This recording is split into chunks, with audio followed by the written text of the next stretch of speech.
केलेले असं आम्हाला वाटत नाही. ज्याला वाटत असेल तो त्यांचा प्रश्न आहे. काहींनी प्रश्न असा विचारला की तुमच्यावर काही एफ आय आर दर्ज झालेले आहेत.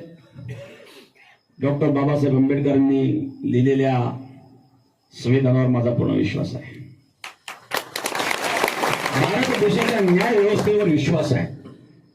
आणि जे मी काही बोललेलो आहे संविधानाने मला तो अधिकार दिलेला आहे. हिंदूंच्या देवदेवतेवर कोणी काही बोलू शकतं. हिंदूंच्या साधू संतांची कोणी टिंगल करू शकतं. किती चित्रपट आहेत, अशा चित्रपटामध्ये आणि साधू संतांबद्दल निगेटिव्ह चर्चा केलेली आहे. त्यांच्यावर का तुम्ही आणि कारवाई करीत नाही?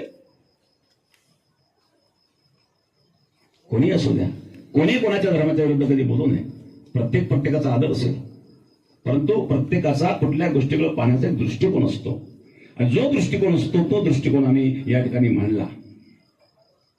आता राहिला